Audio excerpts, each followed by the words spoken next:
ಮಿತ್ರರೇ ನಮಸ್ಕಾರ. ಮಿತ್ರರೇ, ಭಾರತ ಮತ್ತು ಅಮೆರಿಕದ ನಡುವೆ ಆದಂತಹ ಟ್ರೇಡ್ ಡೀಲ್ನ ಬಗ್ಗೆ ನಿಮಗೆ ಹಿಂದಿನ ವಿಡಿಯೋದಲ್ಲಿ ಮಾಹಿತಿ ಕೊಟ್ಟಿದ್ದೆ. ಆದರೆ ಅದರಿಂದ ಆಗುವಂತಹ ಲಾಭ ಮತ್ತು ನಷ್ಟದ ಬಗ್ಗೆ ಹೆಚ್ಚಿಗೆ ಹೇಳೋದಕ್ಕೆ ಹೋಗಿರಲಿಲ್ಲ. ನಿಮಗೆ ನೆನಪಿರಲಿ, ಯಾವಾಗಲೂ ಕೂಡ ಟ್ರೇಡ್ ಡೀಲ್ ಇದೆಯಲ್ಲ, ಇದರಲ್ಲಿ ಪಾಸಿಟಿವ್ ಕೂಡ ಇರುತ್ತೆ, ನೆಗೆಟಿವ್ ಕೂಡ ಇರುತ್ತೆ. ಅಂದರೆ ನಮ್ಮ ದೇಶದ ಎಕಾನಮಿಗೆ ಪೂರಕವಾಗುವಂತಹ ಕೆಲ ಅಂಶಗಳೂ ಕೂಡ ಇರ್ತವೆ, ನಷ್ಟವನ್ನು ತರಿಸುವಂತಹ ಕೆಲ ಅಂಶಗಳೂ ಕೂಡ ಇರ್ತವೆ. ಹೀಗಾಗಿ ನಾವು ಅದನ್ನು ಅರ್ಥ ಮಾಡಿಕೊಳ್ಳುವಂಥದ್ದು ಭಾರಿ ಇಂಪಾರ್ಟೆಂಟ್ ಆಗುತ್ತೆ. ಈ ಹಿಂದೆ ಯುರೋಪ್ ಮತ್ತು ಭಾರತದ ನಡುವಿನ ಟ್ರೇಡ್ ಡೀಲ್ ಆದಂತಹ ಸಂದರ್ಭದಲ್ಲೂ ಕೂಡ ನಿಮಗೆ ಇದರ ಬಗ್ಗೆ ಹೇಳಿದ್ದೆ. ಈಗ ಮಿತ್ರರೇ, ಅಮೆರಿಕ ಮತ್ತು ಭಾರತದ ನಡುವೆ ಟ್ರೇಡ್ ಡೀಲ್ ಘೋಷಣೆಯಾಗಿದೆ. ಟ್ರಂಪ್ ಅವರು ಭಾರತದ ವಸ್ತುಗಳಿಗೆ ಅಮೆರಿಕದಲ್ಲಿ 18% ಟ್ಯಾರಿಫ್ ಹಾಕೋದಾಗಿ ಘೋಷಣೆ ಮಾಡಿದ್ದಾರೆ. ಜೊತೆಗೆ ಭಾರತ ಸಹ ಅಮೆರಿಕದ ಅನೇಕ ಉತ್ಪನ್ನಗಳಿಗೆ 0 ಟ್ಯಾರಿಫ್ನಲ್ಲಿ ದೇಶಕ್ಕೆ ಎಂಟ್ರಿಯನ್ನು ಕೊಡುತ್ತೆ ಅಂತ ಟ್ರಂಪ್ ಅವರು ಘೋಷಣೆ ಮಾಡಿದ್ದಾರೆ. ಟ್ರಂಪ್ ಅವರು ಅಮೆರಿಕಕ್ಕೆ ಫೇವರ್ ಆಗುವ ರೀತಿಯಲ್ಲಿ ಘೋಷಣೆಗಳನ್ನು ಮಾಡಿದ್ರೂ ಕೂಡ ಭಾರತೀಯ ಷೇರು ಮಾರುಕಟ್ಟೆಯಲ್ಲಿ ಭಾರಿ ಜಿಗಿತ ಕಾಣ್ತಾ ಇದೆ. ಕಳೆದ ಕೆಲ ದಿನಗಳಿಂದ ಭಾರತೀಯ ಷೇರು ಮಾರುಕಟ್ಟೆ ಭಾರೀ ಕುಸಿತವನ್ನು ದಾಖಲಿಸ್ತಾ ಇತ್ತು. ಈ ಹಿಂದೆ ಟ್ರಂಪ್ ಅವರ ಸರ್ಕಾರ ಭಾರತದ ಮೇಲೆ 500% ಟ್ಯಾರಿಫ್ ಅನ್ನು ಘೋಷಿಸಬಹುದಾದಂತಹ ಒಂದು ಬಿಲ್ ಅನ್ನು ಜಾರಿಗೆ ತರೋದಕ್ಕೆ ಹೊರಟಿತ್ತಲ್ಲ, ಆ ದಿನದಿಂದಲೂ ಸಹ ಭಾರತೀಯ ಷೇರು ಮಾರುಕಟ್ಟೆ ಕುಸಿತವನ್ನೇ ದಾಖಲಿಸ್ತಾ ಇತ್ತು. ಇದರ ಮಧ್ಯದಲ್ಲಿ ಭಾರತ ಮತ್ತು ಯುರೋಪ್ನ ನಡುವೆ ಟ್ರೇಡ್ ಡೀಲ್ ಆಯಿತು. ಅದನ್ನು mother of all trade deal ಅಂತ ಕರೆಯಲಾಯಿತು. ಇಷ್ಟಾದರೂ ಕೂಡ ಭಾರತೀಯ ಷೇರು ಮಾರುಕಟ್ಟೆ ಚೇತರಿಕೆ ಕಂಡಿರಲಿಲ್ಲ. ಆದರೆ ಇವತ್ತು ಯಾವಾಗ ಟ್ರಂಪ್ ಅವರು ಭಾರತಕ್ಕೆ 18% ಟ್ಯಾರಿಫ್ ಹಾಕ್ಬಿಟ್ಟು ಟ್ರೇಡ್ ಡೀಲ್ ಫೈನಲ್ ಅಂತ ಘೋಷಣೆ ಮಾಡಿದ್ರಲ್ಲ, ಇದು ಭಾರತೀಯ ಷೇರು ಮಾರುಕಟ್ಟೆಯಲ್ಲಿ ಭಾರಿ ಜಿಗಿತಕ್ಕೆ ಕಾರಣ ಆಗಿದೆ. ಯಾಕೆ ಹೀಗೆ ಅಂತ ಕೇಳಿದ್ರೆ ಕಾರಣ ಇಷ್ಟೇ, ಭಾರತ ಮತ್ತು ಅಮೆರಿಕದ ನಡುವೆ ಟ್ರೇಡ್ ಸಂಬಂಧ ಇದೆಯಲ್ಲ, ಅಷ್ಟು ಗಾಢವಾಗಿದೆ. ಇದರಲ್ಲಿ ಸ್ವಲ್ಪ ವ್ಯತ್ಯಾಸ ಆದರೂ ಕೂಡ ಭಾರಿ ಲಾಭ ನಷ್ಟಕ್ಕೆ ಕಾರಣ ಆಗತ್ತೆ. ಈಗ ಯುರೋಪ್ ಜೊತೆಗೆ ಭಾರತ ಟ್ರೇಡ್ ಡೀಲ್ ಮಾಡಿಕೊಂಡ್ರೆ ಆ ಟ್ರೇಡ್ ಇನ್ನೂ ಕೂಡ ಆರಂಭಗೊಳ್ಳಬೇಕು. ಈಗಿರುವಂತಹ ಟ್ರೇಡ್ ಇನ್ನಷ್ಟು ಜಾಸ್ತಿ ಆದರೆ ಮಾತ್ರ ಭಾರತಕ್ಕೆ ಲಾಭ ಆಗುತ್ತೆ. ಆದರೆ ಅಮೆರಿಕ ಜೊತೆಗೆ ಹಾಗಲ್ಲ. ಈಗಾಗಲೇ ಅಮೆರಿಕದೊಂದಿಗಿನ ವ್ಯಾಪಾರದಿಂದಾಗಿ ಭಾರತ ಲಾಭ ಮಾಡ್ತಾ ಇದೆ. ಹೀಗಾಗಿ ಇದು ನೇರವಾಗಿ ಪರಿಣಾಮ ಬೀರುವಂತಹ ವಿಚಾರ. ಸದ್ಯ ಅಮೆರಿಕ ಮತ್ತು ಭಾರತದ ನಡುವೆ ಘೋಷಣೆಯಾದಂತಹ ಟ್ರೇಡ್ ಡೀಲ್ ಇದೆಯಲ್ಲ, ಇದರಿಂದ ಭಾರತಕ್ಕೆ ಏನು ಲಾಭ ಆಗುತ್ತೆ, ಯಾವ್ಯಾವ ಅಂಶಗಳಲ್ಲಿ ಲಾಭ ಆಗಬಹುದು, ಯಾವ ಅಂಶಗಳಲ್ಲಿ ನಷ್ಟ ಆಗಬಹುದು, ಭಾರತ ಏನೆಲ್ಲ ಮುನ್ನೆಚ್ಚರಿಕೆಯನ್ನು ವಹಿಸಬೇಕು. ಈ ಹಿಂದೆ ಪ್ರಧಾನಿ ನರೇಂದ್ರ ಮೋದಿ ಅವರು ಘೋಷಣೆ ಮಾಡಿದ್ರಲ್ಲ, ಭಾರತದ ಹಿತವನ್ನು ಕಾಯ್ದುಕೊಂಡೇ ನಾವು ಟ್ರೇಡ್ ಡೀಲ್ ಅನ್ನು ಮಾಡ್ಕೊಳ್ತೀವಿ, ಅಲ್ಲಿಯವರೆಗೂ ಕೂಡ ಟ್ರೇಡ್ ಡೀಲ್ ಫೈನಲ್ ಆಗೋದಿಲ್ಲ ಅಂತ ಹೇಳಿದ್ರಲ್ಲ, ಅದೇ ರೀತಿಯಾಗಿ ಟ್ರೇಡ್ ಡೀಲ್ ಆಗಿದೆಯಾ ಅಥವಾ ಭಾರತ ತಲೆ ಬಗ್ಗಿಸಿದೆಯಾ?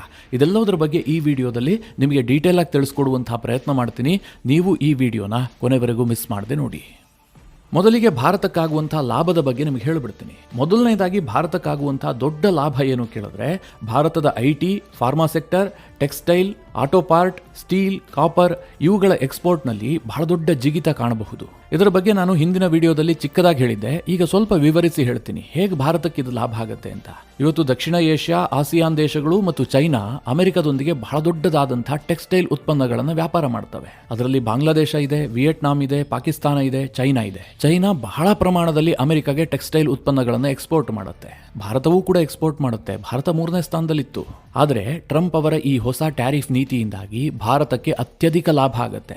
ಕೇವಲ ನಾನೊಬ್ಬ ಭಾರತೀಯನಾಗಿ ಈ ಮಾತನ್ನು ಹೇಳ್ತಾ ಇಲ್ಲ. ನೀವು ಅಂಕಿಅಂಶವನ್ನು ನೋಡಿದ್ರೆ ನಿಮಗೆ ಸ್ಪಷ್ಟವಾಗಿ ಗೊತ್ತಾಗುತ್ತೆ. ಇವತ್ತು ಚೈನಾ ಅಮೆರಿಕಾಗೆ ನಂಬರ್ 1 ಟೆಕ್ಸ್ಟೈಲ್ ಎಕ್ಸ್ಪೋರ್ಟರ್.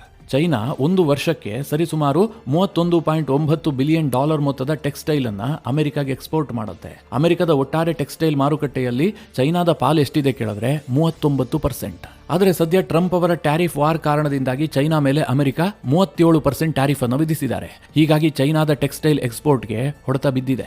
ಇದರಿಂದ ಇಷ್ಟು ದಿನ ಲಾಭ ಯಾರಿಗಾಗ್ತಿತ್ತು ಕೇಳಿದ್ರೆ, ಒಂದು ಬಾಂಗ್ಲಾದೇಶಕ್ಕೆ ಆಗ್ತಾ ಇತ್ತು, ಇನ್ನೊಂದು ಪಾಕಿಸ್ತಾನಕ್ಕೆ ಆಗ್ತಾ ಇತ್ತು, ಮತ್ತೊಂದು ವಿಯೆಟ್ನಾಂಗೆ ಆಗ್ತಾ ಇತ್ತು. ಭಾರತಕ್ಕೆ ಆಗ್ತಾ ಇರಲಿಲ್ಲ. ಯಾಕೆಂತಂದ್ರೆ ಭಾರತಕ್ಕೆ ಈ ಹಿಂದೆ 50% ಟ್ಯಾರಿಫ್ ಇತ್ತು. ಇವತ್ತು ವಿಯೆಟ್ನಾಂ ಅಮೆರಿಕಾಗೆ $16.15 ಬಿಲಿಯನ್ ಮೊತ್ತದ ಟೆಕ್ಸ್ಟೈಲ್ ಅನ್ನು ಎಕ್ಸ್ಪೋರ್ಟ್ ಮಾಡುತ್ತೆ. ಅಮೆರಿಕದ ಟೆಕ್ಸ್ಟೈಲ್ ಮಾರುಕಟ್ಟೆಯಲ್ಲಿ ವಿಯೆಟ್ನಾಂನ ಶೇರ್ ಇರುವಂತಹದ್ದು 20%. ಇಲ್ಲಿ ಮಿತ್ರರೇ, ವಿಯೆಟ್ನಾಂಗೆ ಅಮೆರಿಕ 20% ಟ್ಯಾರಿಫ್ ಹಾಕುತ್ತೆ. ಹಾಗೆ ಬಾಂಗ್ಲಾದೇಶಕ್ಕೂ ಕೂಡ 20% ಟ್ಯಾರಿಫ್ ಇದೆ. ಬಾಂಗ್ಲಾದೇಶವೂ ಕೂಡ ಅಮೆರಿಕದ 10% ಟೆಕ್ಸ್ಟೈಲ್ ಮಾರುಕಟ್ಟೆಯನ್ನು ಕ್ಯಾಪ್ಚರ್ ಮಾಡಿಕೊಂಡಿದೆ. ವಾರ್ಷಿಕವಾಗಿ ಬಾಂಗ್ಲಾದೇಶದಿಂದ $9 ಬಿಲಿಯನ್ ಮೊತ್ತದ ಟೆಕ್ಸ್ಟೈಲ್ ಉತ್ಪನ್ನಗಳು ಅಮೆರಿಕಾಗೆ ಹೋಗ್ತಾ ಇತ್ತು. ಬಾಂಗ್ಲಾದೇಶ ತನ್ನ ಟೋಟಲ್ ಟೆಕ್ಸ್ಟೈಲ್ ಎಕ್ಸ್ಪೋರ್ಟ್ನಲ್ಲಿ ಅಮೆರಿಕಕ್ಕೆ ಒಂದಕ್ಕೆ 20% ಕಳುಹಿಸ್ತಾ ಇತ್ತು. ಹಾಗೆ ಪಾಕಿಸ್ತಾನವೂ ಕೂಡ $4.11 ಬಿಲಿಯನ್ ಮೊತ್ತದ ಟೆಕ್ಸ್ಟೈಲ್ ಉತ್ಪನ್ನಗಳನ್ನು ಅಮೆರಿಕಾಗೆ ಎಕ್ಸ್ಪೋರ್ಟ್ ಮಾಡ್ತಾ ಇತ್ತು. ಇದು ಪಾಕಿಸ್ತಾನದ ಓವರ್ ಆಲ್ ಟೆಕ್ಸ್ಟೈಲ್ ಟ್ರೇಡ್ನಲ್ಲಿ 19% ಆಗಿತ್ತು. ಅಮೆರಿಕದ ಟೆಕ್ಸ್ಟೈಲ್ ಮಾರುಕಟ್ಟೆಯಲ್ಲಿ 5% ಶೇರ್ ಅನ್ನು ಪಾಕಿಸ್ತಾನ ಹೊಂದಿತ್ತು. ಈಗ ನಿಮಗೆ ಇಡೀ ವಿಚಾರ ಅರ್ಥ ಆಗಿದೆ ಅಂತ ಭಾವಿಸಿದ್ದೀನಿ. ಚೈನಾಗೆ ಅತ್ಯಧಿಕ ಪ್ರಮಾಣದಲ್ಲಿ ಅಮೆರಿಕ ಟ್ಯಾರಿಫ್ ವಿಧಿಸಿದ ಕಾರಣದಿಂದಾಗಿ ಅಮೆರಿಕದ ಟೆಕ್ಸ್ಟೈಲ್ ಮಾರುಕಟ್ಟೆಯಲ್ಲಿ ಬಾಂಗ್ಲಾದೇಶ, ವಿಯೆಟ್ನಾಂ ಮತ್ತು ಪಾಕಿಸ್ತಾನಕ್ಕೆ ಭಾರಿ ಲಾಭ ಆಗ್ತಾ ಇತ್ತು. ಈಗ ಮಿತ್ರರೇ ಆ ಲಾಭ ಟೋಟಲಿ ಭಾರತಕ್ಕೆ ಶಿಫ್ಟ್ ಆಗಿದೆ. ಯಾಕೆ ಅಂತಂದ್ರೆ ಭಾರತಕ್ಕೆ ಅಮೆರಿಕ ವಿಧಿಸುವಂತಹ ಟ್ಯಾರಿಫ್ 18%ಗೆ ಇಳಿಕೆ ಆಗಿದೆ. ಇದು ಪಾಕಿಸ್ತಾನಕ್ಕಿಂತಲೂ ಕಡಿಮೆ, ಜೊತೆಗೆ ಬಾಂಗ್ಲಾ ಮತ್ತು ವಿಯೆಟ್ನಾಂಗಿಂತಲೂ ಕೂಡ ಕಡಿಮೆ. ಹೀಗಾಗಿ ಭಾರತ 2024ರ ಅಂಕಿಅಂಶವನ್ನು ನೋಡಿದ್ರೆ ಅಮೆರಿಕಾಗೆ $10 ಬಿಲಿಯನ್ ನಿಂದ $10.5 ಬಿಲಿಯನ್ ಮೊತ್ತದ ಟೆಕ್ಸ್ಟೈಲ್ ಅನ್ನು ಎಕ್ಸ್ಪೋರ್ಟ್ ಮಾಡಿತ್ತು. ಇದು ಮುಂಬರುವ ದಿನಗಳಲ್ಲಿ ಡಬಲ್ ಆಗತ್ತೆ. ಇದು ಟೆಕ್ಸ್ಟೈಲ್ ವಿಚಾರದಲ್ಲಿ ಆಗುವಂತಹ ಲಾಭಗಳಾದ್ರೆ ಇನ್ನು IT ವಿಚಾರದಲ್ಲೂ ಕೂಡ ಭಾರತಕ್ಕೆ ಭಾರಿ ಲಾಭ ಆಗತ್ತೆ. ಭಾರತದ ITಗೆ ನಂಬರ್ 1 ಮಾರುಕಟ್ಟೆ ಯಾವುದು ಕೇಳಿದ್ರೆ ಅದು ಅಮೆರಿಕ. ಟ್ರಂಪ್ ಕಾರಣದಿಂದಾಗಿ ಇದು ಶೇಕ್ ಆಗ್ತಾ ಇತ್ತು, ಇನ್ನು ಮುಂದೆ ಇದು ಸ್ಟೇಬಲ್ ಆಗಬಹುದು. ಇನ್ನು ಮಿತ್ರರೇ, ಅಮೆರಿಕ ಟ್ಯಾರಿಫ್ ಕಟ್ ಆಫ್ ಮಾಡಿರೋದ್ರಿಂದಾಗಿ ಅಮೆರಿಕದ ಮಾರುಕಟ್ಟೆಯಲ್ಲಿ ಭಾರತದ ವಸ್ತುಗಳು ತೀರಾ ಕಾಂಪಿಟೇಟಿವ್ ಆಗ್ತವೆ. ಭಾರತದಲ್ಲಿ ಮ್ಯಾನ್ ಪವರ್ಗೆ ಕೊರತೆ ಇಲ್ಲ. ಹೀಗಾಗಿ ಭಾರತದಲ್ಲಿ ಕಡಿಮೆ ಸಂಬಳಕ್ಕೆ ನುರಿತ ಕೆಲಸಗಾರರು ಸಿಗ್ತಾರೆ. ಇದರಿಂದಾಗಿ ಭಾರತದ ಮ್ಯಾನುಫ್ಯಾಕ್ಚರಿಂಗ್ ಕಾಸ್ಟ್ ಇದೆಯಲ್ಲ, ಇದೇ ಕಡಿಮೆ ಇರುತ್ತೆ. ಇದರ ಜೊತೆಗೆ ಅಮೆರಿಕದ ಮಾರುಕಟ್ಟೆಯಲ್ಲಿ ಟ್ಯಾರಿಫ್ ಕೂಡ ಕಡಿಮೆ ಇದೆ ಅಂತಂದ್ರೆ ಭಾರತ ಅತ್ಯಂತ ಕಾಂಪಿಟೇಟಿವ್ ದರದಲ್ಲಿ ಅಮೆರಿಕದ ಮಾರುಕಟ್ಟೆಯಲ್ಲಿ ಲಾಭವನ್ನು ಮಾಡಿಕೊಳ್ಳಬಹುದು. ಇನ್ನು ಮೂರನೆಯ ಲಾಭ ಯಾವುದು ಕೇಳಿದ್ರೆ, ವ್ಯಾಪಾರ ಜಾಸ್ತಿ ಆಗ್ತಿದ್ದ ಹಾಗೆ ಭಾರತದಲ್ಲಿ ಉದ್ಯೋಗ ಜಾಸ್ತಿ ಆಗುತ್ತೆ. ಯಾಕೆಂದ್ರೆ ಡಿಮ್ಯಾಂಡ್ ಕ್ರಿಯೇಟ್ ಆಗುತ್ತೆ. ಆ ವಸ್ತುಗಳನ್ನು ನಾವು ಉತ್ಪಾದಿಸಬೇಕಲ್ವಾ. ಸಹಜವಾಗಿ ಕಂಪನಿಗಳು ಪ್ರೊಡಕ್ಷನ್ ಅನ್ನು ಜಾಸ್ತಿ ಮಾಡ್ತವೆ, ಆಗ ಉದ್ಯೋಗಗಳು ಕ್ರಿಯೇಟ್ ಆಗ್ತವೆ. ಇದರ ಜೊತೆಗೆ ಭಾರತಕ್ಕೆ ಬರುವಂತಹ FDI ಪ್ರಮಾಣವೂ ಕೂಡ ಹೆಚ್ಚಳ ಆಗುತ್ತೆ. ನಾನು ಆಗಲೇ ನಿಮಗೆ ಉದಾಹರಣೆಯನ್ನ ಕೊಟ್ಟೆ. ಚೈನಾಗ್ 37% ಟ್ಯಾರಿಫ್ ಇದೆ, ವಿಯೆಟ್ನಾಂಗೆ 20% ಇದೆ. ಹಾಗೆ ಬೇರೆ ಬೇರೆ ದೇಶಗಳಿಗೆ ಅಮೆರಿಕ ದೊಡ್ಡ ಟ್ಯಾರಿಫ್ ಅನ್ನು ವಿಧಿಸಿದೆ. ಈ ಕಾರಣದಿಂದಾಗಿ ದೊಡ್ಡ ದೊಡ್ಡ ಮಲ್ಟಿನ್ಯಾಷನಲ್ ಕಂಪನಿಗಳು ಆ ದೇಶಕ್ಕೆ ಹೋಗಿ ಇನ್ವೆಸ್ಟ್ ಮಾಡೋದಿಲ್ಲ. ಯಾಕೆ ಕೇಳಿದ್ರೆ ಆ ದೇಶದಲ್ಲಿ ವಸ್ತುಗಳನ್ನು ತಯಾರು ಮಾಡಿದ್ರೆ ಅಮೆರಿಕದ ಮಾರುಕಟ್ಟೆಗೆ ಅದನ್ನು ಎಕ್ಸ್ಪೋರ್ಟ್ ಮಾಡೋದಕ್ಕಾಗೋದಿಲ್ಲ. ಹೀಗಾಗಿ ಅವರ ಚಾಯ್ಸ್ ಯಾವುದಾಗುತ್ತೆ ಕೇಳಿದ್ರೆ ಭಾರತ ಆಗುತ್ತೆ. ಫಾರಿನ್ ಡೈರೆಕ್ಟ್ ಇನ್ವೆಸ್ಟ್ಮೆಂಟ್ ಭಾರತಕ್ಕೆ ಹೆಚ್ಚಾಗಿ ಬಂದಿದ್ದೆ ಆದರೆ ಅದು ಎಕಾನಮಿಗೆ ಒಂಥರ ಚೈನ್ ಲಿಂಕ್ ಇದ್ದ ಹಾಗೆ. ಉದ್ಯೋಗ ಜಾಸ್ತಿ ಆಗುತ್ತೆ, ಆರ್ಥಿಕತೆ ಬೆಳವಣಿಗೆಗೆ ಪೂರಕವಾಗುತ್ತೆ, ನಮ್ಮ GDP ಹೆಚ್ಚಳಕ್ಕೂ ಕೂಡ ಕಾರಣ ಆಗುತ್ತೆ. ಇನ್ನು ಭಾರತದ ಪ್ರಧಾನಿ ನರೇಂದ್ರ ಮೋದಿ ಅವರ ಕನಸಿನ ಕೂಸಾದಂತಹ ಮೇಕ್ ಇನ್ ಇಂಡಿಯಾಗೂ ಕೂಡ ಇದು ಬಲವನ್ನು ಕೊಡುತ್ತೆ. ಇನ್ನು ಭಾರತದ ಎಕ್ಸ್ಪೋರ್ಟ್ ಜಾಸ್ತಿ ಆಗ್ತಿದ್ದ ಹಾಗೆ ಭಾರತದ ಫಾರೆಕ್ಸ್ ರಿಸರ್ವ್ ಕೂಡ ಹೆಚ್ಚಳ ಆಗುತ್ತೆ. ಈಗಾಗಲೇ ಭಾರತ $700 ಬಿಲಿಯನ್ ಹೆಚ್ಚಿನ ಮೊತ್ತದ ಫಾರೆಕ್ಸ್ ರಿಸರ್ವ್ ಅನ್ನು ಹೊಂದಿದೆ. ಆದಷ್ಟು ಶೀಘ್ರವಾಗಿ $1 ಟ್ರಿಲಿಯನ್ ಮೊತ್ತದ ಫಾರೆಕ್ಸ್ ರಿಸರ್ವ್ ಅನ್ನು ಹೊಂದಬೇಕು ಅನ್ನುವಂಥದ್ದು ಭಾರತದ ಗುರಿ. ಅದಾಗಬೇಕು ಅಂತಂದ್ರೆ ಭಾರತದ ಟ್ರೇಡ್ ಹೆಚ್ಚಳ ಆಗಬೇಕು, ಮುಖ್ಯವಾಗಿ ಭಾರತದ ಎಕ್ಸ್ಪೋರ್ಟ್ ಜಾಸ್ತಿ ಆಗಬೇಕು. ಅದಕ್ಕೆ ಅಮೆರಿಕ ಜೊತೆಗೆ ಮಾಡಿಕೊಂಡಂತಹ ಈ ಟ್ರೇಡ್ ಡೀಲ್ ಇದೆಯಲ್ಲ, ಭಾರತಕ್ಕೆ ಪೂರಕವಾಗಿ ಪರಿಣಮಿಸುತ್ತೆ. ಇದರ ಜೊತೆಗೆ ಮಿತ್ರರೇ, ಒಂದು ಗಟ್ಟಿಯಾದಂತಹ ವ್ಯಾಪಾರ ಸಂಬಂಧ ಇದೆ ಅಂತಂದ್ರೆ ಅದು ಕೇವಲ ವ್ಯಾಪಾರಕ್ಕೆ ಮಾತ್ರ ಸೀಮಿತ ಆಗಿರೋದಿಲ್ಲ. ಅದು ರಾಜತಾಂತ್ರಿಕ ಸಂಬಂಧ ಗಟ್ಟಿಗೊಳ್ಳೋದಕ್ಕೂ ಕೂಡ ಕಾರಣ ಆಗುತ್ತೆ. ಇತ್ತೀಚೆಗೆ ಏನೇನಾಗ್ತಾ ಇತ್ತು ಅಂತ ನೀವೆಲ್ಲ ನೋಡಿದಿರಿ.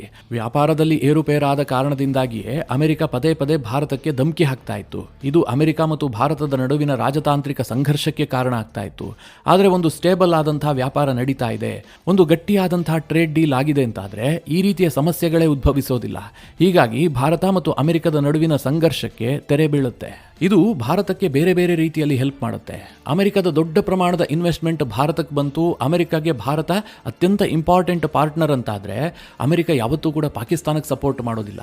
ಭಾರತದಲ್ಲಿ ಅಸ್ಥಿರತೆಯನ್ನು ನಿರ್ಮಾಣ ಮಾಡೋದಕ್ಕೆ ಅಮೆರಿಕ ಕೈ ಹಾಕೋದಿಲ್ಲ. ಯಾಕೆ ಕೇಳಿದ್ರೆ ಅಮೆರಿಕದ ಎಕಾನಮಿಯ ಕೀಲಿ ಕೈ ಭಾರತದ ಕೈಲೂ ಇರುತ್ತೆ. ಭಾರತದಲ್ಲಿ ವ್ಯತ್ಯಾಸ ಆಯಿತು ಅಂತಂದ್ರೆ ಅದರ ಪರಿಣಾಮ ಅಮೆರಿಕವೂ ಎದುರಿಸಬೇಕಾಗುತ್ತೆ. ಹೀಗಾಗಿ ಒಂದು ಗಟ್ಟಿಯಾದಂತಹ ವ್ಯಾಪಾರ ಸಂಬಂಧ ರಾಜತಾಂತ್ರಿಕವಾಗಿಯೂ ಕೂಡ ಭಾರತಕ್ಕೆ ಬಹಳ ದೊಡ್ಡ ಹೆಲ್ಪ್ ಮಾಡುತ್ತೆ. ಇದರ ಜೊತೆಗೆ ಇಂತಹ ಟ್ರೇಡ್ ಡೀಲ್ನ ಕಾರಣದಿಂದಾಗಿ ಭಾರತಕ್ಕೆ ಟೆಕ್ ಟ್ರಾನ್ಸ್ಫರ್ ಇನ್ನೂ ಈಸಿ ಆಗುತ್ತೆ. ಅದು AI ಇರಬಹುದು, ಸೆಮಿಕಂಡಕ್ಟರ್ ಇರಬಹುದು, ಡಿಫೆನ್ಸ್ ಟೆಕ್ ಇರಬಹುದು, ಇವುಗಳ ನಡುವಿನ ಸಹಕಾರ ಕೂಡ ಏರ್ಪಡುತ್ತೆ. ಇನ್ನು ಅತ್ಯಂತ ಮುಖ್ಯವಾದದ್ದೇನು ಕೇಳಿದ್ರೆ, ಬಹುತೇಕರು ನಿರೀಕ್ಷೆ ಮಾಡುವಂತಹ ವಿಚಾರ ಏನು ಕೇಳಿದ್ರೆ, ಷೇರು ಮಾರುಕಟ್ಟೆ ಸ್ವಲ್ಪ ಸ್ಟೇಬಲ್ ಆಗುತ್ತೆ. ನೀವೆಲ್ಲ ನೋಡ್ತಾ ಇದ್ದೀರಿ, ಕಳೆದ 1 ವರ್ಷದಿಂದಲೂ ಕೂಡ ಭಾರತ ಮತ್ತು ಅಮೆರಿಕದ ಸಂಘರ್ಷದ ಕಾರಣದಿಂದಾಗಿ ಭಾರತೀಯ ಷೇರು ಮಾರುಕಟ್ಟೆ ಭಾರೀ ಪ್ರಮಾಣದಲ್ಲಿ ಏರಿಳಿತವನ್ನು ದಾಖಲಿಸ್ತಾ ಇತ್ತು. ಶೇರ್ನಲ್ಲಿ ಇನ್ವೆಸ್ಟ್ ಮಾಡೋದು ಅಂತಂದ್ರೆ ಹಣ ಕಳ್ಕೊಳ್ಳೋದು ಅನ್ನುವಂತಹ ಪರಿಸ್ಥಿತಿ ಬಂದಿತ್ತು. ಈಗ ಭಾರತ ಮತ್ತು ಅಮೆರಿಕದ ನಡುವೆ ಒಂದು ಸಮತೋಲನದ ಸಂಬಂಧ ಸಾಧ್ಯವಾಗಿದ್ದೇ ಆದರೆ ಷೇರು ಮಾರುಕಟ್ಟೆ ಸ್ಟೇಬಲ್ ಆಗುತ್ತೆ. ಈ ರೀತಿಯ ಏರಿಳಿತಗಳು ಕಾಣೋದಕ್ಕೆ ಸಿಗೋದಿಲ್ಲ. ಅದರ ಸೂಚನೆ ಈಗಾಗಲೇ ಸಿಕ್ಕಿದೆ. ಟ್ರಂಪ್ ಅವರು ಈ ಟ್ರೇಡ್ ಡೀಲ್ ಘೋಷಣೆ ಮಾಡ್ತಿದ್ದ ಹಾಗೆ ಭಾರತೀಯ ಷೇರು ಮಾರುಕಟ್ಟೆ ಜಿಗಿತ ಕಂಡಿದೆ, ನಾಗಾಲೋಟದಲ್ಲಿ ಏರ್ತಾ ಇದೆ. ಇದಿಷ್ಟು ಅಮೆರಿಕದೊಂದಿಗೆ ಭಾರತ ಟ್ರೇಡ್ ಡೀಲ್ ಮಾಡಿಕೊಂಡಿದ್ದರ ಲಾಭಗಳಾದ್ರೆ, ಇದರಿಂದ ನಷ್ಟಗಳು ಕೂಡ ಖಂಡಿತವಾಗ್ಲೂ ಇರುತ್ತೆ. ಎಲ್ಲವುದನ್ನ ಭಾರತಕ್ಕೆ ಲಾಭ ಮಾಡಿಕೊಡೋದಕ್ಕೆ ಅಮೆರಿಕ ಏನು ನಮಗೆ ಭಾವನೆಂಟ ಅಲ್ಲ. ನಮ್ಮ ವಿಪಕ್ಷಗಳು ಈಗಾಗಲೇ ಟೀಕೆ ಮಾಡೋದಕ್ಕೆ ಶುರು ಮಾಡಿದಾವೆ. ನಾನು ಆಗ್ಲೇ ಹೇಳಿದಾಗೆ ಯಾವುದೇ ಟ್ರೇಡ್ ಡೀಲ್ ಕೂಡ ಒನ್ ಸೈಡೆಡ್ ಆಗಿ ನಡೆಯೋದೇ ಇಲ್ಲ. ಅಮೆರಿಕಾಗೇನು ಹುಚ್ಚಂದ್ರಿ, ಎಲ್ಲ ವಿಚಾರದಲ್ಲೂ ಭಾರತಕ್ಕೆ ಲಾಭ ಮಾಡಿಕೊಟ್ಟು ಭಾರತಕ್ಕೆ $ಬಿಲಿಯನ್ಸ್ ಅನ್ನು ವಾರ್ಷಿಕವಾಗಿ ಕೊಡೋದಕ್ಕೆ. ಅವರು ಕೂಡ ಲಾಭದ ನಿರೀಕ್ಷೆಯಲ್ಲಿ ಇರ್ತಾರಲ್ವಾ, ಅದಕ್ಕೆ ಇಷ್ಟೆಲ್ಲ ತಿಕ್ಕಾಟ ಆಗಿರೋದು. ಇಲ್ಲಿ ಯಾವ ರೀತಿಯಾದರೂ ಕೂಡ ವಿಪಕ್ಷಗಳು ಟೀಕೆ ಮಾಡಿಯೇ ಮಾಡ್ತವೆ, ಅದಕ್ಕೆ ನಾವು ಹೆಚ್ಚಿನ ಮಹತ್ವವನ್ನು ಕೊಡಬೇಕಾಗೇ ಇಲ್ಲ. ಈ ಹಿಂದೆ ನರೇಂದ್ರ ಮೋದಿ ಅವರ ಕಾರಣದಿಂದಾಗಿ ಟ್ರೇಡ್ ಡೀಲ್ ಆಗಿಲ್ಲ, ನರೇಂದ್ರ ಮೋದಿ ಅವರು ಒಂದು ಕಾಲ್ ಮಾಡಿದ್ರೆ ಟ್ರೇಡ್ ಡೀಲ್ ಆಗ್ತಾ ಇತ್ತು ಅಂತ ಟ್ರಂಪ್ ಸರ್ಕಾರದ ಸಚಿವ ಹೇಳದಂತಹ ಸಂದರ್ಭದಲ್ಲಿ ಇದೇ ಕಾಂಗ್ರೆಸ್ ಮೋದಿಯನ್ನ ಟೀಕೆ ಮಾಡಿತ್ತು. ಮೋದಿ ಟ್ರಂಪ್ಗೆ ಕರೆ ಮಾಡದೆ ವಿಳಂಬ ಮಾಡಿದ್ರಿಂದಾಗಿ ಭಾರತಕ್ಕೆ ಭಾರಿ ನಷ್ಟ ಆಯಿತು ಅಂತ ಇದೇ ಕಾಂಗ್ರೆಸ್ನವರು ವ್ಯಾಖ್ಯಾನ ಮಾಡಿದ್ರು. ಈಗ ಮಿತ್ರರೇ, ಭಾರತ ಮತ್ತು ಅಮೆರಿಕದ ನಡುವೆ ಟ್ರೇಡ್ ಡೀಲ್ ಆಗಿದೆ, 18% ಟ್ಯಾರಿಫ್ ಅನ್ನು ಕೂಡ ಘೋಷಣೆ ಮಾಡಲಾಗಿದೆ. ಈ ಸಂದರ್ಭದಲ್ಲೂ ಕೂಡ ಕಾಂಗ್ರೆಸ್ ಟೀಕೆ ಮಾಡ್ತಾ ಇದೆ. ಇವರು ಏನಾದರೂ ಟೀಕೆ ಮಾಡ್ತಾರೆ, ಆ ಟೀಕೆಗಳಿಗೇನೋ ಅರ್ಥ ಇದೆ ಅಂತ ನನಗಂತೂ ಅನ್ಸೋದಿಲ್ಲ. ಆದರೆ ವಾಸ್ತವವಾಗಿ ಈ ಟ್ರೇಡ್ ಡೀಲ್ನಿಂದ ಭಾರತಕ್ಕೆ ಏನೆಲ್ಲ ಆತಂಕಗಳಿದಾವೆ, ಯಾವ ವಿಚಾರದಲ್ಲಿ ಭಾರತಕ್ಕೆ ನಷ್ಟಗಳಾಗುವಂತಹ ಸಾಧ್ಯತೆಗಳಿದಾವೆ ಅದನ್ನು ನೋಡೋದಾದ್ರೆ, ಮೊದಲನೇದಾಗಿ ಭಾರತಕ್ಕೆ ಎದುರಾಗುವಂತಹದ್ದು ಆಮದು ಒತ್ತಡ. ಟ್ರಂಪ್ ಮೊದಲಿನಿಂದಲೂ ಕೂಡ ಹೇಳ್ತಾ ಇದ್ರು, ಭಾರತದ ಜೊತೆಗೆ ನಮಗೆ ಟ್ರೇಡ್ ಡಿಫಿಸಿಟ್ ಇದೆ, ಇದನ್ನ ಸರಿಪಡಿಸಬೇಕು ಅಂತ. ಹೀಗಾಗಿ ಅಮೆರಿಕ ಭಾರತಕ್ಕೆ ಎಕ್ಸ್ಪೋರ್ಟ್ ಅನ್ನ ಹೆಚ್ಚಳ ಮಾಡೋದಕ್ಕೆ ಪ್ರಯತ್ನ ಮಾಡುತ್ತೆ. ಸಹಜವಾಗಿ ಅಮೆರಿಕ ಆಯ್ಕೆ ಮಾಡಿಕೊಳ್ಳುವಂತಹ ಸೆಕ್ಟರ್ ಯಾವುದು ಕೇಳಿದ್ರೆ, ನಂಬರ್ 1 ಎನರ್ಜಿ, ಎರಡನೇದಾಗಿ ಡಿಫೆನ್ಸ್ ಹಾರ್ಡ್ವೇರ್. ಅಮೆರಿಕದಿಂದ ಭಾರತ ಹೆಚ್ಚಿನ ಪ್ರಮಾಣದಲ್ಲಿ ಆಯಿಲ್ ಅನ್ನ ಖರೀದಿ ಮಾಡಬೇಕಾದಂತಹ ಅನಿವಾರ್ಯತೆ ಸೃಷ್ಟಿಯಾಗಬಹುದು. ಟ್ರಂಪ್ ಈಗಾಗಲೇ ಅದರ ಸುಳಿವು ಕೊಟ್ಟಿದ್ದಾರೆ. ವೆನಿಜುವೆಲಾದಿಂದ ಭಾರತ ಆಯಿಲ್ ಖರೀದಿ ಮಾಡೋದಕ್ಕೆ ಒಪ್ಕೊಂಡಿದೆ, ಅಮೆರಿಕದಿಂದ ಇನ್ನಷ್ಟು ಹೆಚ್ಚುವರಿ ಆಯಿಲ್ ಅನ್ನ ಭಾರತ ಖರೀದಿ ಮಾಡುತ್ತೆ ಅಂತ. ಈಗ ಭಾರತ ಎಲ್ಲಿಂದನಾದ್ರೂ ಆಯಿಲ್ ಅನ್ನ ಖರೀದಿ ಮಾಡಲೇಬೇಕು, ನಮಗೆ ಬೇಕಾಗುವಷ್ಟು ಆಯಿಲ್ ನಮ್ಮ ಬಳಿಯಲ್ಲಿಲ್ಲ. ಆದರೆ ಅಮೆರಿಕ ಮತ್ತು ವೆನಿಜುವೆಲಾದಿಂದ ಆಯಿಲ್ ಖರೀದಿ ಮಾಡುವಂತದ್ದು ಭಾರತಕ್ಕೆ ಸ್ವಲ್ಪ ಎಕ್ಸ್ಪೆನ್ಸಿವ್. ಕಾರಣ ಏನು ಕೇಳಿದ್ರೆ, ಟ್ರಾನ್ಸ್ಪೋರ್ಟೇಷನ್. ಅಮೆರಿಕ ಭಾರತದಿಂದ ಬಹಳ ದೂರದಲ್ಲಿರುವಂತಹ ದೇಶ, ಹೀಗಾಗಿ ಟ್ರಾನ್ಸ್ಪೋರ್ಟೇಷನ್ ಕಾಸ್ಟ್ ಭಾರತಕ್ಕೆ ಜಾಸ್ತಿ ಬೀಳುತ್ತೆ. ಇದರಿಂದ ಭಾರತಕ್ಕೆ ಸಹಜವಾಗಿ ನಷ್ಟ ಆಗುತ್ತೆ. ಎರಡನೇದಾಗಿ ಡಿಫೆನ್ಸ್ ಹಾರ್ಡ್ವೇರ್ಗಳನ್ನ ಭಾರತಕ್ಕೆ ಜಾಸ್ತಿ ಮಾರಾಟ ಮಾಡೋದಕ್ಕೆ ಅಮೆರಿಕ ಯತ್ನ ಮಾಡುತ್ತೆ, ಆ ರೀತಿಯ ಒತ್ತಡಗಳನ್ನು ಹಾಕುತ್ತೆ. ಅಮೆರಿಕದ ಡಿಫೆನ್ಸ್ ಹಾರ್ಡ್ವೇರ್ಗಳು ತುಂಬಾ ಶಕ್ತಿಶಾಲಿಯಾಗಿರ್ತವೆ ನಿಜ, ಆದರೆ ಅವುಗಳ ರೇಟ್ ಇದೆಯಲ್ಲ, ಅದು ಭಾರತಕ್ಕೆ ಹೊಂದಾಣಿಕೆ ಆಗೋದಿಲ್ಲ. ಇನ್ನು ಎರಡನೇದಾಗಿ, ಅಮೆರಿಕದ ದೈತ್ಯ ಕಂಪನಿಗಳು ಎಂಟ್ರಿ ಕೊಟ್ಟಿದ್ದೇ ಆದ್ರೆ ಭಾರತದ ಮಾರುಕಟ್ಟೆಗೆ, ಆಗ ಭಾರತದ ಸಣ್ಣ ಸಣ್ಣ ಕಂಪನಿಗಳು ಅವುಗಳ ಜೊತೆಗೆ ಕಾಂಪೀಟ್ ಮಾಡುವಂತಹದ್ದು ಕಷ್ಟ ಆಗಬಹುದು. ಇದು ಭಾರತದ ಚಿಕ್ಕ ಚಿಕ್ಕ ಕಂಪನಿಗಳಿಗೆ ಭಾರಿ ಹೊಡೆತ ಕೊಡುವಂತಹ ಸಾಧ್ಯತೆಗಳಿರ್ತವೆ. ಇದರ ಜೊತೆಗೆ ಕೃಷಿ ಆಮದಿನ ಬಗ್ಗೆ ಯಾವುದೇ ಸ್ಪಷ್ಟತೆ ಇಲ್ಲ. ಅಮೆರಿಕ ಭಾರಿ ಒತ್ತಡವನ್ನು ಹೇರಿತ್ತು, ತನ್ನ ಕೃಷಿ ಉತ್ಪನ್ನಗಳನ್ನು ಭಾರತದಲ್ಲಿ ತಂದು ವ್ಯಾಪಾರ ಮಾಡಬೇಕು ಅಂತ. ಈ ಮೊದಲು ಪ್ರಧಾನಿ ನರೇಂದ್ರ ಮೋದಿ ಅವರು ಒಪ್ಪಿರಲಿಲ್ಲ. ಆಗಸ್ಟ್ ತಿಂಗಳಿನಲ್ಲೇ ಪ್ರಧಾನಿ ಮೋದಿ ಒಂದು ಘೋಷಣೆಯನ್ನು ಕೂಡ ಮಾಡಿದ್ರು, ನಮ್ಮ ರೈತರು, ನಮ್ಮ ಹೈನುಗಾರಿಕೆ ಇದಕ್ಕೆ ಯಾವುದೇ ರೀತಿಯ ಹಾನಿಯಾಗುವಂತಹ ಯಾವ ಟ್ರೇಡ್ ಡೀಲ್ ಅನ್ನು ಕೂಡ ಭಾರತ ಒಪ್ಕೊಳ್ಳೋದಿಲ್ಲ. ಇದಕ್ಕೆ ವೈಯಕ್ತಿಕವಾಗಿ ನಾನು ಬೆಲೆ ತೆರಬೇಕಾದರೂ ಕೂಡ ನಾನು ಸಿದ್ಧ ಇದ್ದೀನಿ ಅಂತ ಮೋದಿ ಘೋಷಣೆ ಮಾಡಿದ್ರು. ಈಗ ಮಿತ್ರರೇ, ಟ್ರೇಡ್ ಡೀಲ್ ಆಗಿದೆಯಲ್ಲ, ಇದರಲ್ಲಿ ಅಮೆರಿಕದ ಕೃಷಿ ಉತ್ಪನ್ನಗಳು ಭಾರತಕ್ಕೆ ಬರುತ್ತಾ, ಭಾರತ ಏನಾದರೂ ಅದಕ್ಕೆ ಒಪ್ಕೊಂಡಿದೆಯಾ, ಇದ್ರ ಬಗ್ಗೆ ಇನ್ನೂ ಸ್ಪಷ್ಟತೆ ಇಲ್ಲ. ಒಂದು ವೇಳೆ ಅದಕ್ಕೆ ಭಾರತ ಒಪ್ಕೊಂಡಿದ್ದೆ ಆದರೆ ಭಾರತಕ್ಕೆ ಭಾರಿ ನಷ್ಟ ಆಗುತ್ತೆ. ಇದರ ಜೊತೆಗೆ ಅಮೆರಿಕ ಮತ್ತು ಭಾರತದ ನಡುವಿನ ಟ್ರೇಡ್ ಡೀಲ್ ಆದರೆ ಭಾರತ ಒಂದು ಹಂತದಲ್ಲಿ ಅಮೆರಿಕದ ಮೇಲೆ ಮತ್ತಷ್ಟು ಡಿಪೆಂಡ್ ಆಗುತ್ತೆ. ಇದರಿಂದಾಗಿ ಡಾಲರ್ ಮೇಲಿನ ನಮ್ಮ ಡಿಪೆಂಡೆನ್ಸಿಯೂ ಕೂಡ ಜಾಸ್ತಿ ಆಗುತ್ತೆ. ಡಿ-ಡಾಲರೈಸೇಷನ್ ಮಾಡಬೇಕು, ನಾವು ಡಾಲರ್ ಹೊರತಾಗಿ ವ್ಯಾಪಾರವನ್ನು ಮಾಡಬೇಕು ಅಂತ ಯೋಚನೆ ಮಾಡ್ತಾ ಇದೀವಲ್ಲ, ಇದು ಭವಿಷ್ಯದಲ್ಲಿ ಸಾಧ್ಯವೇ ಆಗೋದಿಲ್ಲ. ಅಂದರೆ ಈ ಟ್ರೇಡ್ ಡೀಲ್ ಭಾರತಕ್ಕೆ ಭಾರಿ ಲಾಭವನ್ನು ತಂದು ಕೊಡುತ್ತೆ. ಆದರೆ ಯಾವಾಗಲೂ ಕೂಡ ನಮ್ಮ ಜುಟ್ಟಿದೆಯಲ್ಲ, ಇದು ಅಮೆರಿಕದ ಕೈಲಿ ಇದ್ದೇ ಇರುತ್ತೆ. ಈಗ ಟ್ರಂಪ್ ಅಂತಹ ಅಧ್ಯಕ್ಷ ಬಂದು ಇಡೀ ನಮ್ಮ ವ್ಯವಸ್ಥೆಯನ್ನು ಹೇಗೆ ಒಮ್ಮೆ ಅಲುಗಾಡಿಸಿದ್ರಲ್ಲ, ಇದು ಇನ್ನಷ್ಟು ಜಾಸ್ತಿ ಆಗಬಹುದು. ನಾಳೆ ಟ್ರಂಪ್ಗಿಂತಲೂ ಒಬ್ಬ ಹುಚ್ಚ ಅಮೆರಿಕದ ಅಧ್ಯಕ್ಷನಾಗ್ಬಿಡಬಹುದು. ಅಮೆರಿಕದಲ್ಲಿ ಎಲ್ಲವೂ ಕೂಡ ಸಾಧ್ಯ. ಅಂತಹ ಸಂದರ್ಭದಲ್ಲಿ ಭಾರತದ ಆರ್ಥಿಕತೆಯನ್ನೇ ಬುಡಮೇಲು ಮಾಡುವಂತಹ ಸಾಧ್ಯತೆಗಳು ಕೂಡ ಇರ್ತವೆ. ಇನ್ನು ಸಹಜವಾಗಿ ಭಾರತದ ವಿದೇಶಾಂಗ ನೀತಿಗೂ ಕೂಡ ಕೊಂಚ ಮಟ್ಟಿಗೆ ಹೊಡೆತ ಕೊಟ್ಟೇ ಕೊಡುತ್ತೆ. ಯಾಕೆಂದರೆ ರಷ್ಯಾ ಜೊತೆಗಿನ ವ್ಯಾಪಾರ ಸ್ವಲ್ಪ ಶೇಕ್ ಆಗುತ್ತೆ. ಆಯಿಲ್ ಖರೀದಿ ಮಾಡೋದನ್ನು ಭಾರತ ನಿಲ್ಲಿಸುತ್ತೆ ಅಂತ ಟ್ರಂಪ್ ಘೋಷಣೆ ಮಾಡ್ತಾ ಇದ್ದಾರೆ. ಭಾರತ ಬಹಳ ದೊಡ್ಡ ಪ್ರಮಾಣದಲ್ಲಿ ರಷ್ಯಾದಿಂದ ಆಯಿಲ್ ಖರೀದಿ ಮಾಡೋದನ್ನು ಕಡಿಮೆ ಮಾಡಿದ್ದೇ ಆದರೆ ಪುತಿನ್ ಬೇಸರಗೊಳ್ತಾರೆ. ಇನ್ನು ಇರಾನ್ ಜೊತೆಗಿನ ಸಂಬಂಧವೂ ಕೂಡ ಶೇಕ್ ಆಗುವಂತಹ ಸಾಧ್ಯತೆಗಳಿದ್ದಾವೆ. ಈ ಬಾರಿಯ ಬಜೆಟ್ನಲ್ಲಿ ಚಹಬಾರ್ ಬಂದರಿಗೆ ಭಾರತ ಯಾವುದೇ ರೀತಿಯಲ್ಲೂ ಹಣ ಮೀಸಲಿಟ್ಟಿಲ್ಲ. ಇದು ಈಗಾಗಲೇ ಚರ್ಚೆಯ ವಿಷಯ ಆಗಿದೆ. ಹೀಗಾಗಿ ಈ ಟ್ರೇಡ್ ಡೀಲ್ನಿಂದಾಗಿ ಪ್ಲಸ್ ಜಾಸ್ತಿ ಇದೆ, ಮೈನಸ್ ಕಡಿಮೆ ಇದೆ. ಟ್ರೇಡ್ ಡೀಲ್ ಏನೇ ಆಗಬಹುದು, ಅದನ್ನು ಲಾಭದಾಯಕವಾಗಿಸಿಕೊಳ್ಳುವಂತಹ ಚಾಕಚಕ್ಯತೆ ನಮಗಿರಬೇಕು. ನಮ್ಮ ಜನ ದೇಶದ ಜೊತೆಗೆ ನಿಂತ್ಕೊಳ್ಬೇಕು. ಅದನ್ನು ಬಿಟ್ಟು ಟ್ವೀಟ್ ಮಾಡಿ ಇದನ್ನು ಟೀಕಿಸ್ತಾ ಕೂತ್ಕೊಂಡ್ರೆ ಭಾರತಕ್ಕೆ ನಷ್ಟ ಆಗುತ್ತೆ ಹೊರತು ಯಾವತ್ತೂ ಲಾಭ ಆಗೋದಕ್ಕೆ ಸಾಧ್ಯವೇ ಇಲ್ಲ. ಇದಿಷ್ಟು ಮಿತ್ರರೇ, ಭಾರತ ಮತ್ತು ಅಮೆರಿಕದ ನಡುವೆ ಆದಂತಹ ಟ್ರೇಡ್ ಡೀಲ್, ಇದರ ಸಾಧಕ ಮತ್ತು ಬಾಧಕದ ಕುರಿತಾಗಿ ಒಂದಿಷ್ಟು ಮಾಹಿತಿ. ನಿಮ್ಮ ಅನಿಸಿಕೆ ಅಭಿಪ್ರಾಯಗಳೇನು ಕಮೆಂಟ್ ಮಾಡುವ ಮೂಲಕ ನಮಗೆ ತಿಳಿಸಿ. ಹಾಗೆ ನಿಮಗೆ ಈ ವಿಡಿಯೋ ಇಷ್ಟವಾದರೆ ಲೈಕ್ ಮಾಡಿ. ಜೊತೆಗೆ ನೀವಿನ್ನೂ ನಿಮ್ಮ ನೆಚ್ಚಿನ ಸಂಸ್ಕಾರ ಸೌರಭ ಯೂಟ್ಯೂಬ್ ಚಾನಲ್ನ ಸಬ್ಸ್ಕ್ರೈಬ್ ಮಾಡಿಲ್ಲ ಅಂತಾದರೆ ಈ ಕೂಡಲೇ ಸಬ್ಸ್ಕ್ರೈಬ್ ಮಾಡಿ ಮುಂದಿನ ಎಲ್ಲ ಅಪ್ಡೇಟ್ಗಳ ನೋಟಿಫಿಕೇಷನ್ಗಾಗಿ